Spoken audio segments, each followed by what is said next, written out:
Good morning friends. I hope आप सब अच्छे होंगे। आपका स्वागत है आपके अपने YouTube channel current affairs for exam में।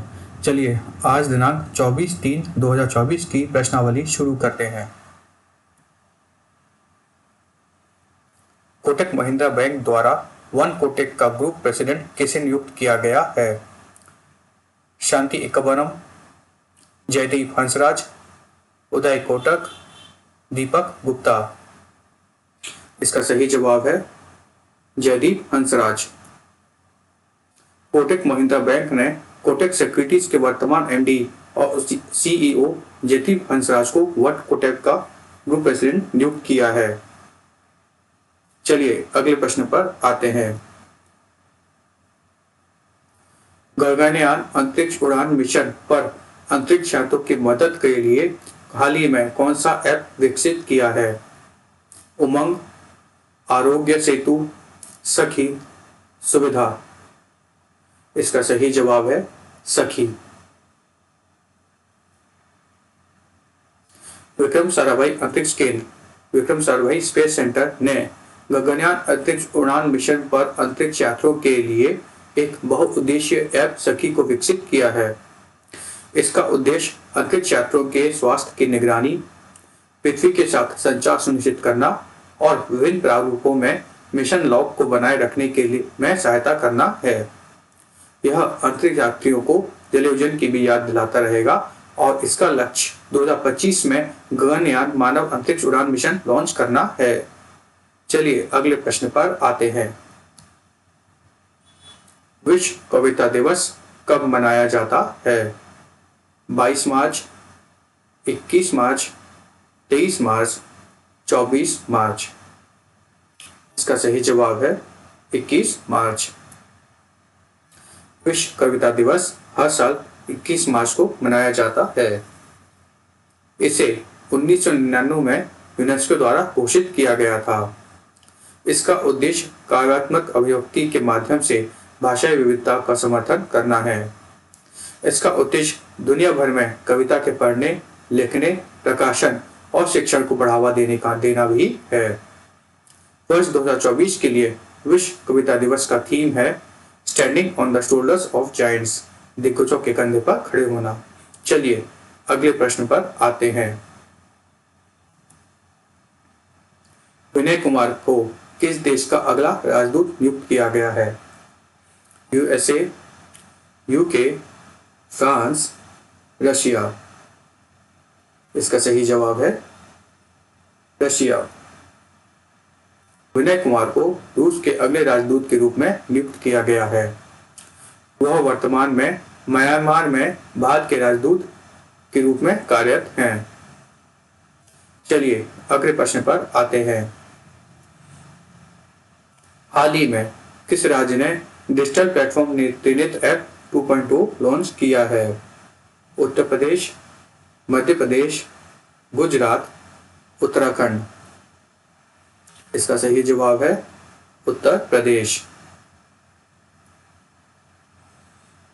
उत्तर प्रदेश पुलिस ने digital platform Trinetra app 2.0 launch किया है।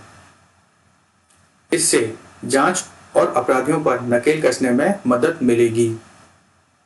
त्रिनेत्र ऐप 2.0 को राज्य में अपराध की रोकथाम और जांच में मदद के लिए डिजाइन किया गया है। 9.32 लाख अपराधी रिकॉर्ड डिजिटल होने से आधिकारिक सुरक्षा जांच के दौरान संदिग्धों की तेजी से पहचान कर सकते हैं। इसमें संदिग्ध पहचान के लिए चेहरे और ऑडियो पहचान के और जब्त किए गए सामान के लिए QR कोड जनरेशन, जांच में सहायता और लापता व्यक्तियों के मामले जैसी सुविधाएं शामिल होंगी। चलिए अगले प्रश्न पर आते हैं। सीपी राधाकृष्णन को किस राज्य का नया राज्यपाल नियुक्त किया गया है? मणिपुर, तेलंगाना, केरल, पंजाब। इसका सही जवाब है तेलंगाना। सीपी राधाकृष्णन को तेलंगाना का नया राज्यपाल नियुक्त किया गया है। वह वर्तमान में झारखंड के राज्यपाल हैं। राधाकृष्णन लगातार कार्यकाल के लिए तेलंगाना में राज्यपाल पद पर रहने वाले तमिलनाडु के तीसरे व्यक्ति हैं। राष्ट्रपति द्रौपदी मुर्मू ने राधाकृष्णन को पुडुचेरी का अतिरिक्त प्रभार भी दिया है। चलिए अगले प्रश्न पर आते हैं। डॉर्नियर विमान कौन सा देश खरीदेगा? Suriname, Venezuela, Guyana, Uruguay. इसका सही जवाब है गुयाना। गुयाना सुरक्षा बल ने भारत के से 2 डॉर्नियर विमान खरीदने की योजना बनाई है। गुयाना हिंदुस्तान एरोनॉटिक्स लिमिटेड द्वारा निर्मित 2 डॉर्नियर 228 विमानों को अधिग्रहण करेगा। यह पहला रक्षा ऋण है जो भारत ने किसी कैरिबियाई देश को प्रदान किया है। चलिए अगले प्रश्न पर आते हैं। याओंडे किस देश की राजधानी है?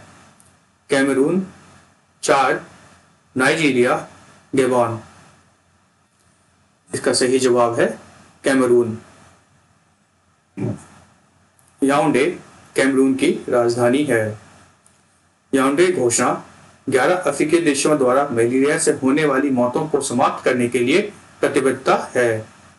घोषणा पर हस्ताक्षर करने वाला 11 देश हैं Burkina Faso, Cameroon, Congo, Ghana, Mali, Mozambique, Nigeria, Niger, Sudan, Uganda और तंजानिया। अफ्रीका संघ का लक्ष्य 2030 तक मलेरिया को नियंत्रित और खत्म करना है। चलिए अगले प्रश्न पर आते हैं। स्विस संगठन IQ एयर की रिपोर्ट के अनुसार किस देश की वायु गुणवत्ता सबसे खराब है? Tajikistan, Burkina Faso, Pakistan, Bangladesh. इसका सही जवाब है बांग्लादेश। स्विस संगठन IQ एयर की रिपोर्ट के मुताबिक बांग्लादेश में हवा की गुणवत्ता सबसे खराब है। 2023 में बांग्लादेश और पाकिस्तान के बाद भारत को तीसरे सबसे प्रदूषित देश घोषित किया गया था। 2022 में भारत 8वें सबसे प्रदूषित देश के रूप में था। बेगूसराय 2030 का सबसे प्रदूषित महानगरीय क्षेत्र था। उसके बाद गुवाहाटी और फिर दिल्ली का स्थान था। 2023 में दुनिया के शीर्ष 5 सबसे प्रदूषित देश हैं बांग्लादेश, पाकिस्तान, भारत, ताजिकिस्तान और बुर्किना फासो। चलिए अगले प्रश्न पर आते हैं। निम्नलिखित में से किसे 2023 के सरस्वती सम्मान के लिए चयनित किया गया है? रामदर्श मिश्रा, प्रभा वर्मा, शरण कुमार निम्बाले, वासुदेव मोही।